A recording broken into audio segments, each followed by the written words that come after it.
saya. Termasuk juga barangkali Mbak Fani saya tambahkan dari boleh, Pak silakan, Junedi Pak. tadi. Jadi secara garis besar apa yang disampaikan Pak Junedi tadi, artinya untuk penyaluran UKM itu secara garis besar dibagi dua, Pak. Artinya yang pertama, biar gamblang Bu ya. Artinya yang pertama itu bisa langsung disalurkan ke individu. Oh langsung ya? Ke individu, artinya perorangan-perorangan tadi itu dilihat dari karakter maupun kapasitasnya itu tadi itu visible not bankable, itu bisa langsung. Itu individunya. Yang kedua itu bisa kita berikan kepada linkage program tadi itu.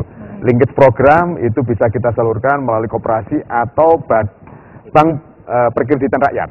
BPR tadi. Tadi mungkin belum disinggung Pak Junedi, artinya koperasi dan atau BPR. Artinya BPR yang di daerah Batam ini yang secara modal barangkali perlu istilahnya membutuhkan dana fresh fund, itu bisa istilahnya kerjasama dengan BTN. Oh bisa ya? Iya, artinya BTN nanti tentunya dengan melihat track record dari BPR yang ada di Batam ini, artinya kalau memang berdasarkan analisis dari pihak BTN Batam itu layak diberikan, tentunya nanti akan kita kerjasamakan dengan BPR. Barangkali mungkin BPR punya semacam semangat untuk menyalurkan kreditnya, tapi dari sisi permodalannya ada BPR yang barangkali kurang kuat dari sisi permodalan jadi itu BPR bisa kita bantu dari sisi fresh fund-nya tadi itu. Wow, keren ya pemirsa. Jadi tertarik buka usaha nih kayaknya. Baik, kayaknya kan kalau kita ngobrol sama pihak BTN, kita harus tanyakan langsung nih kepada pelakunya langsung ya, UKM-nya BTN, yaitu Bapak Imam Mutowali. Wah, saya jangan sampai salah lagi nih ngomongnya. Baik Pak Imam, Bapak sini Koperasi Nurul Islam ya. Itu pertama kali mengetahui informasi ini, bagaimana sih, sulit nggak sih? Katanya Pak Joni sama Pak Junedi bilang enggak sulit. Nah kalau Bapak bagaimana sebenarnya? Sulit nggak pertama kali berhubungan, maksudnya berhubungan untuk menjadi seorang BTN? Ya, terima kasih Bu Fani. BMT dalam hal ini yang menangani bisnisnya di Koperasi Nurul Islam. Pada saat itu sih memang kita sedang mencari beberapa bank, karena memang kita Nurul Islam Corp-nya Corp Syariah, kemarin kita menyasar ke Syariah sebetulnya. Oh gitu. Ada beberapa 4 bank yang kita sudah masukin proposal, kemudian teringat waktu itu Pak Arif ditelepon sama Mas Ari atau siapa ya, waktu ditawarin ini ada dana kur begitu. Kemudian tapi tetap karena memang kita Corp-nya Corp Syariah Islam itu ya, sehingga kita mencoba dulu di bank-bank syariah terlebih dahulu. Tapi memang notabene ini juga mungkin menjadi kritik bagi teman-teman di bank syariah yang kesannya memang lambat ya dibandingkan dengan bank konvensional, terutama yang paling the best ya BTN. Ya iyalah. Terus jadi memang sangat cepat, mungkin prosesnya 2 hari atau 3 hari itu kita langsung bisa angkat. Gitu ya. Masukin langsung. Di survei nggak sempat disurvei? Biasanya kan kalau survei jelas ya, karena memang perbankan manapun tetap antara data dengan aktualitas memang harus ada. Baik, sebenarnya Pak Junedi kalau dilihat dari karakter sama prospek dari Pak Imam Mutowali ini sendiri sudah bisa layak, kok berani sih langsung ngasih kucurin dana gitu loh.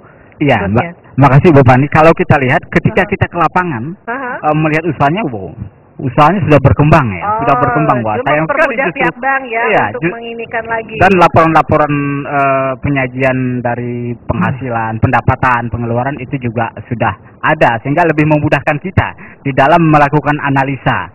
Dan karena memang hal ini ada, justru bisa lebih cepat Pak Imam.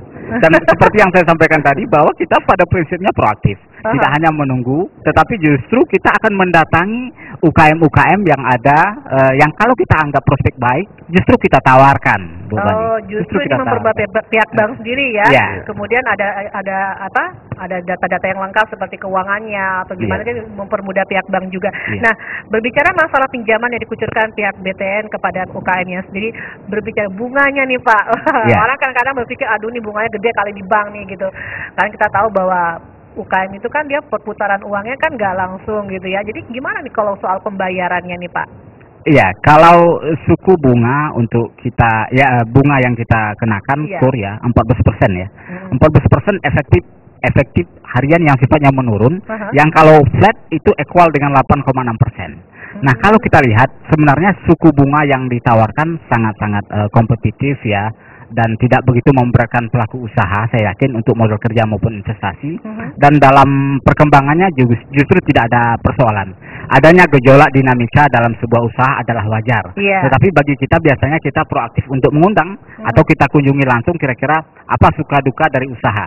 Karena kita juga berkewajiban untuk mengedukasi nasabah kita. Betul sekali, tidak hanya dikucurkan dana, tapi bagaimana pihak dari BTN memberikan satu motivasi agar pergerakan ekonomi UKM ini pun juga berjalan dengan baik ya Pak ya. Benar. Nah, udah hubungan baik antara binaan BTN dengan UKM-nya sendiri itu mempengaruhi ya saat mereka harus bisa mempengaruhi sekali. Dengan komunikasi yang terjalin harmonis, sebenarnya berhubungan dengan bank tidak dalam arti mengakses pembiayaan saja, Bu Fani, tetapi juga membangun networking, membangun komunitas. Dan biasanya kita ada gathering ya. Kita akan undang daripada nasabah-nasabah kita yang terkadang punya usaha-usaha yang bisa disinergikan.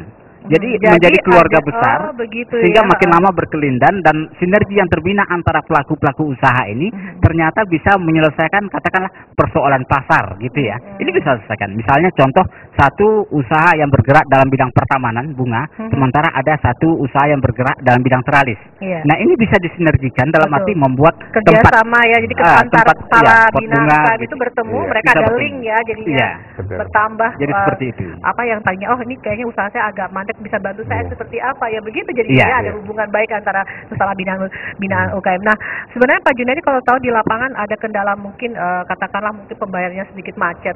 Nah itu kiat-kiat seperti apa sih dari pihak bank sendiri agar mungkin ya nggak mungkin dong dimarah-marahin kan, tapi ada kiat-kiat tertentu sehingga ini memang merangkul ada apa permasalahan di lapangan, seperti apa, kenapa telat, pasti begitu.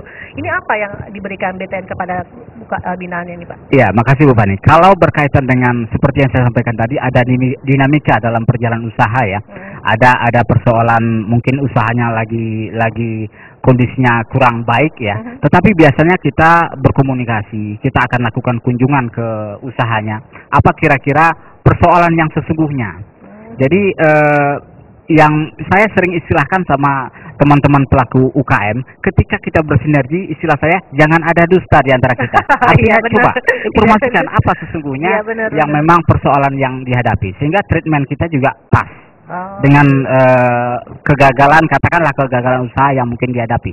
Tapi yang jelas selama ini memang rata-rata mungkin kualitas daripada kredit kita untuk KUR juga cukup baik. Cukup baik. Karena bisa jadi ini karena memang Batam, kalau kita lihat indikator-indikator kelihatannya pertumbuhan ekonominya rata-rata di atas rata-rata nasional ya. Sehingga cukup baik ya, terutama sektor perdagangan yang disampaikan oleh Pak Joni tadi.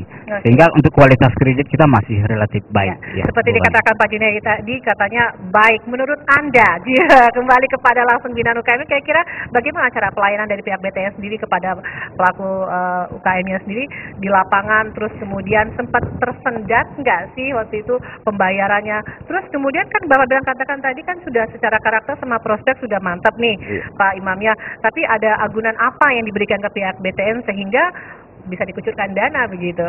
Ya. Mungkin bahkan KUR terbesar kayaknya, 500 juta besar ya yang diberikan kepada yang